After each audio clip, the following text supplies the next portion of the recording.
समाधि हो गई, आत्मविस्मृति।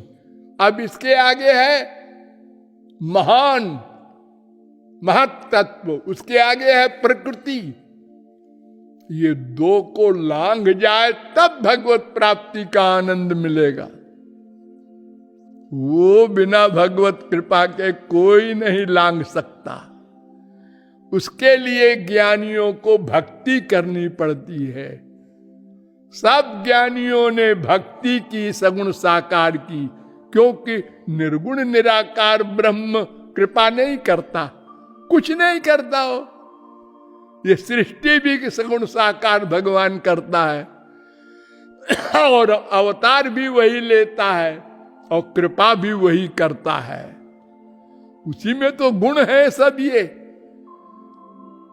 कृपा आदि के। तो वो कृपा करने वाला भक्त को दिव्य मन बना देता है, इसलिए उस दिव्य मन से दिव्य भगवान का आनंद प्राप्त करता है।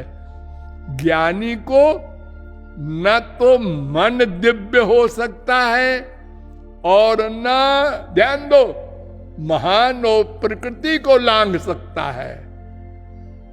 ये तीन आवरण होते हैं, असत्पादक आवरण, अभाना पादक आवरण, अनानंदा पादक आवरण। तो असत्वा पादक आवरण तो तत्व ज्ञान से मिट जाता है, थ्योरेटिकल ज्ञान से, और अभाना पादक आवरण प्रैक्टिकल समाधि से, ये जो मैंने बताया आत्मविस्मृति।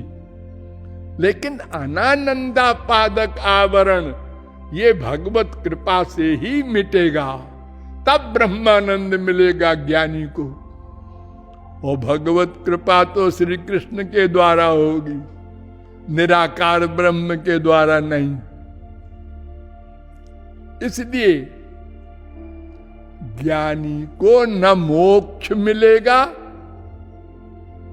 ओ चतुर्मुखादीनाम सर्वेषाम भक्त्या बिना कल्प कोट भीर मोक्षो न विद्यते।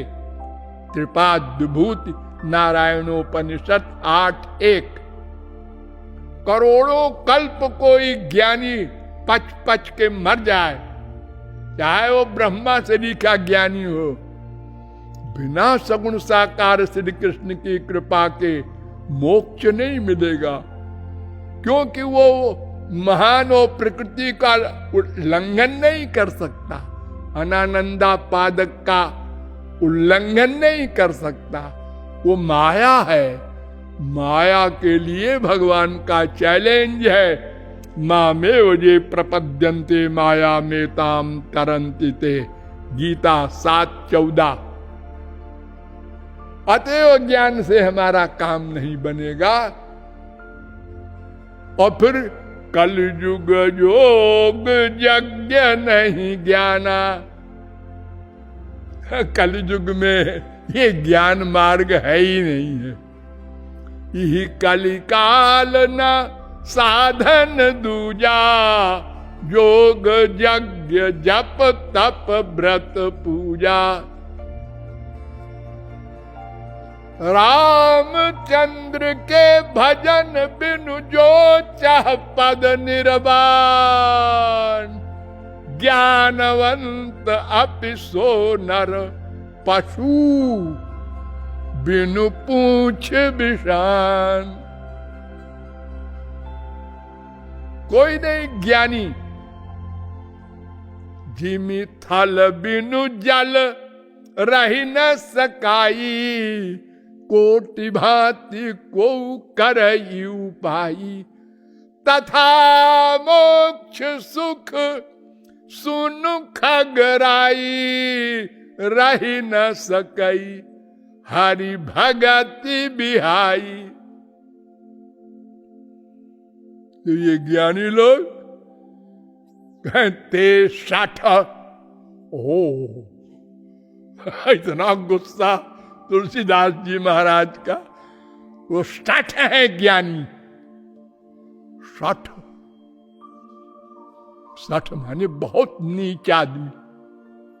ते सठ महासिंधु बिनु तरणी, पैरी पार चाहत जड़ करणी। ढीला है उनका। कोई ज्ञानी मोक्ष नहीं प्राप्त कर सकता किसी भी साधन से। आत्मज्ञान तक जाके और फिर उसका पतन हो जाएगा। इसलिए ज्ञान मार्ग से हमारा काम नहीं बनेगा। अब जब 2 मार्ग फेल हो गए, हमको पूछना था इन 3 भाइयों में रमेश कौन है। तो एक ने कहा हमारा नाम दिनेश, दूसरे ने कहा आपका सुरेश, तो फिर वही है तीसरा वाला, चौथा कोई है ही नहीं। लेकिन कैसे, फिर बताएंगे।